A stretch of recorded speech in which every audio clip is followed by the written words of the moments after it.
It's time for Mark to set up his equipment. We've been told numerous stories about activity that they've experienced. Quite a bit of it seems to revolve around the electricity in the house, the light switch blowing, the hi-fi turning up and down. So during the vigil, I would actually like to place an EMF meter into the dining area, see if we can pick something up, some sort of reading to give an explanation as to what's going on there. The problem with the switch is just one of the paranormal phenomena in the house. Mark sets up cameras and audio equipment to record any other events. With all this potential, even Chris, our skeptic, is excited. Maybe that there's some kind of unusual electromagnetic field activity which has been shown to be associated with unusual subjective experiences, such as the kind that we've had reported.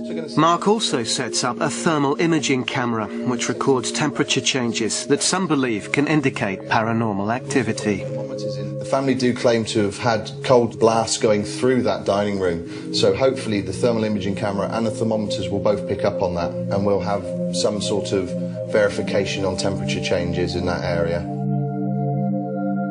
For tonight's vigil, we'll position static cameras in the living room and in the dining room where the vigil will begin, and also upstairs in Bob and Shelley's room.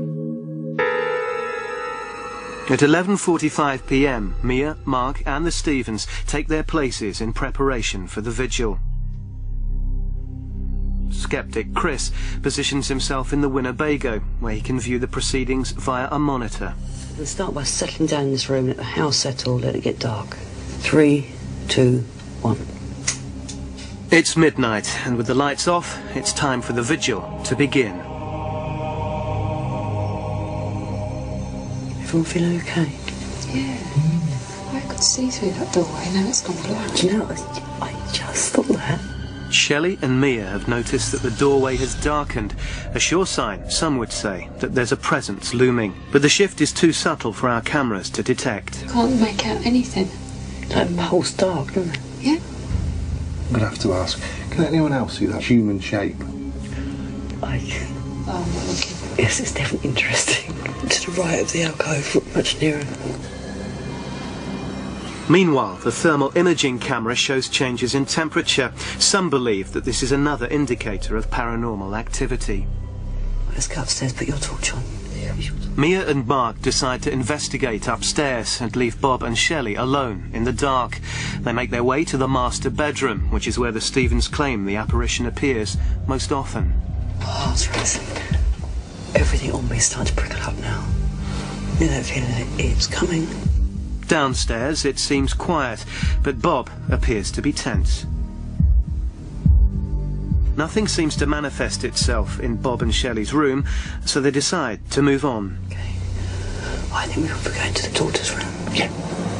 I think there's the most activity up here. Whoa, wobbly. I've just seen someone in the door. Mia decides to check the landing. Could it be Mabel, the ghost? No, it's not. There's no one else up here. Come and stand here. I'm freezing here. I mean, I just feel really warm all upstairs. You can't feel warm. Yeah. And? Bloody hell. You feel really warm? Yeah. Although Mark isn't feeling the shift in temperature, downstairs the Stevens change location and huddle under a blanket because they're so cold. Are you cold? I am so cold, so cold. Upstairs, he's boiling hot, especially in your daughter's bedroom. Yeah. Freezing. Great. With this realization, Mia works out that the phenomena is happening all over the house. The ghost could be anywhere. Mia decides to split them up and send Shelley to the Winnebago with Mark, Right, better go up. while she takes Bob upstairs. Pictures, I want to see that. As they settle upstairs, Bob is looking increasingly stressed. Who's moved the pillows? And Mia says that she's sure the pillows on the bed have moved. Did you move that? I'm intrigued at how that pillow got moved. Mia confirms her suspicion that the pillow couldn't have fallen over by itself. That's what's happened. Going downstairs now. I want to see if Mark moved it. Mia and Bob make their way downstairs. Bob immediately locates a cold patch. Standing here, it's freezing. You walk through here, there's a cold patch just here. That's cold, isn't it? Yeah, it's quite cold here. Why is it so cold? Mark and Shelley come back into the house to regroup, discuss what's happened, and decide what to do next. Did you see that pillow? Yeah, I'm just trying to think that... Did you move it? I've not touched it. If you remember, I actually crouched down at the far end by the radiator. It's the best bit of movement I've seen, but it's such a good bit of movement. It's just too good to be true, so... You don't look too good, Bob. You're all right. But you're the one that told me that's the cold spot. You're standing right in the cold spot. Move a few feet either way to see if it gets better. Right, well, I've not felt cold at all. Upstairs. It's affecting everybody differently.